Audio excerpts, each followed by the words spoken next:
လေလာစဉ်တရက်နေ့ကနေပြီးတော့10ရက်နေ့အထိ promotion တွေလည်းရှိတဲ့အပြင်ဒါမဲ့သတင်းကြွမှာလူကြီးမိဘတွေကိုကြောဖို့အထူးလက်ဆောင်ခြင်းတွေလည်းရှိတာမလို့အသေးစိတ်သိချင်နေဆိုရင်တော့ easy page လေးထဲမှာဝင်ကြည့်လို့ရပါတယ်နော်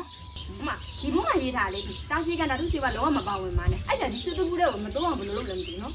အဲ့ဒါမလေးလာလောက်ပြောရမယ်ဆိုလို့ရှိရင် तू ကလေဟင်းတွေကိုတိုးစီတတ်တဲ့ဗတီရီယာနှမျိုးရှိရဲ့အေးမှာပေါက်တဲ့ဗတီရီယာရဲ့ပြီးအပူမှာပေါက်တဲ့ဗတီရီယာရဲ့လေအဲ့ဒီဒီဟင်းတွေကိုတိုးစီတတ်တဲ့ဗတီရီယာတွေကို तू ကဒီခင်မီပေါင်းဆက်ကြီးတွေနဲ့ तू ကအဲ့ပိုးတွေကိုတက်လိုက်တာတက်ပြီးတော့မှထုတ်လုပ်ခါတာဆိုတော့ကွာဟင်းတွေကမတိုးတော့ဘူးလေအခုမမတို့ဆိုရင်ဟင်းတွေကြော်တယ်ကြော်ပြီးလို့ရှိရင်လေမဝင်အောင်လို့တေချာလေးစောက်အိတ်လေးနဲ့ပိတ်တယ်ဆိုရင်တော့မှဟင်းကထားခင်တယ်လေအခုဒီဟာတွေကျတော့ तू ကခင်မီစက်ကြီးရတယ်နဲ့ तू ကတေချာလေးမဝင်အောင်လေးလောအောင်တေချာလည်းပိတ်ထားတယ်ပြီးတော့အေးမှာပေါက်တဲ့ဗတီရီယာကိုလည်းတက်ထားတယ်ပြီးအပူမှာပေါက်တဲ့ဗတီရီယာကိုလည်းတက်ထားတယ်အဲ့ကြောင့်မလို့အထားခင်တာတဲ့မမလေးလာဘယ်လောက်တော့လေ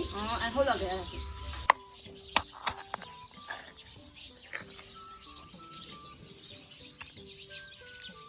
ါကြီးကတော့နူးအီမြောင်နှက်ထားတဲ့ easy ရဲ့စိတ်သားနဲ့လေး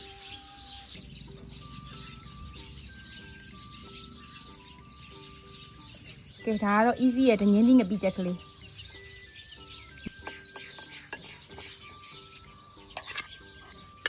အားကြည့်ရလေ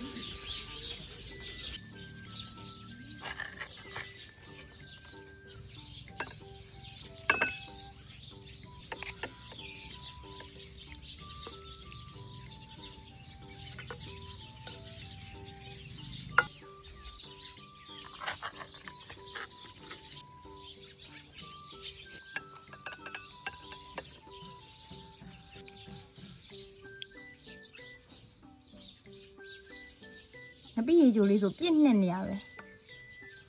အာဝါဒီရလို့ခေါ်အာဝါဒီလေးလေတဘိုးတောင်းပါတယ်ဒီ easy ဘူးလေးတွေကကြတော့လေကိုကပူလေးစားနေတယ်ဆိုလို့ရှိရင်ဒီအပြင်ဘက်ကလေးပဲအပက်လေးကိုခွာပြီးလို့ရှိရင်ဒီနေ့ပွက်ဆူလေးကို3မိနစ်လောက်ထည့်ပြီးတော့ပြုတ်လိုက်လို့ရှိရင်ဒီဟင်းတွေကိုအိမ်မှာတန်းပြီးတော့ချက်ပြီးစားအောင်စားတယ်လို့ပူလေးစားလို့ရတယ်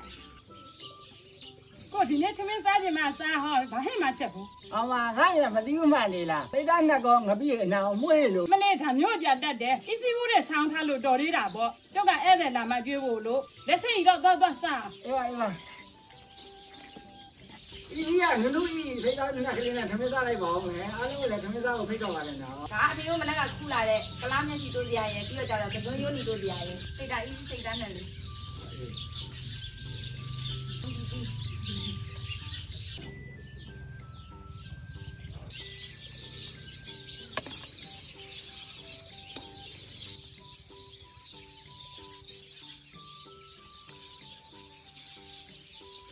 ပုံမှန်ဆိုရင်လေဘယ်နှလုံးသုံးလို့စားပြီးမှဟင်းရတာပြောနေတာအခုက